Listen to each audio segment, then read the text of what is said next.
Hello and welcome to this short video, Congress 101, an insider's view of Capitol Hill. This program is part of the Congressional Management Foundation's Partnership for a More Perfect Union. We're proud that the American Academy of Orthopedic Surgeons is a partner in that effort to build relationships, understanding, and communications between citizens and Congress. What's it like to be a member of Congress? What do you do with your time? How often do you get to see your family? And how hard do you work? Well, there's a stark contrast between what members of Congress think and what the American public thinks. A public opinion survey was taken in the summer of 2013, and respondents were asked the following question: does your representative in Congress care what you think?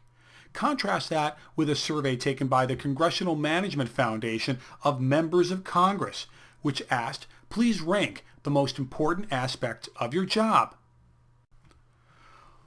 When asked if Congress cares about what I think, only 16% of the American public would agree with that statement. But when members of Congress were asked what's important to them about their job, 95% of the members responding to the survey said staying in touch with constituents. According to the survey of members of the House of Representatives, when Congress is in session, members work approximately 70 hours a week. When it's out of session and they're home on recess, 59 hours a week. The average number of meetings a member of Congress holds on a daily basis when in Washington is 13. They usually last about 15 minutes. In the modern age, most members of Congress keep their families in their home district or states and travel back frequently, with 4 out of 5 reporting that they go home almost every weekend.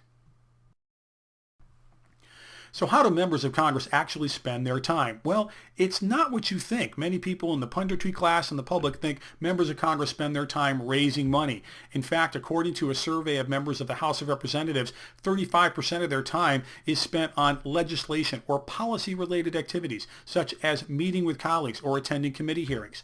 When they're back home, they're focused on constituent services, interacting with the media, and of course spending some time on campaign activities. Now let's get inside of the brain of a member of Congress and figure out how they actually think. The big part of the brain that really dominates their thinking is this part that wants to make a difference in the world. They got elected to office to change public policy. They also have this desire to please everyone. One member of Congress said that members of Congress are just middle children trying to please their father. They also have a very large ego. If they don't have one when they come to Washington, one is issued to them. And of course, they have this great ability to raise money. Now, for the experienced watchers of this video, you're suggesting this is a little off, and indeed it is. This is the brain of a freshman member of Congress. After they have been in office for some time, the ego takes over the larger part of the brain, but they still have a big part of them that wants to make a difference in the world.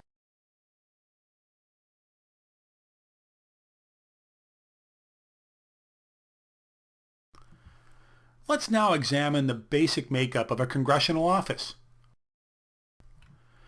The basic structure of a congressional office really hasn't changed for 40 years. In fact, it's set by law in the House of Representatives. They can only have 18 full-time staff members. Members in the House have an average of 8 or 9 staff members in their Washington office, with 6 or 7 in the district office.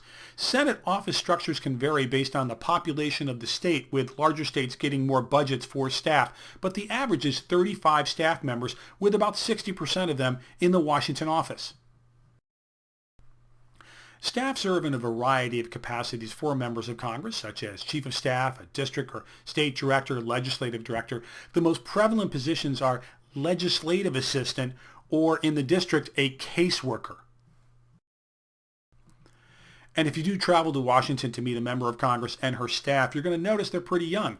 The average age of a House legislative assistant is 27 years old, but they're often the best and brightest that the state has to offer. Finally, a big part of congressional operations is responding to constituent mail. Constituent mail operations changed significantly in the age of the Internet. The Congressional Management Foundation estimates that every congressional office has experienced anywhere from a 200% to 1,000% in constituent communications in the last decade. A House office can get up to 6,000 communications in email, mail, and faxes on a monthly basis. One Senate office can get up to 25,000 in a week. Even with that increased volume, in a survey of congressional staff, 87% of the staff said email and the internet has made it easier for constituents to become involved in the public policy process. By a 3-to-1 margin, they say it's made members and senators more accountable to constituents. But only 41% says it's increased constituents' understanding of what goes on in Washington. But staff in the survey also report that constituents still play a vital role in the public policy dialogue.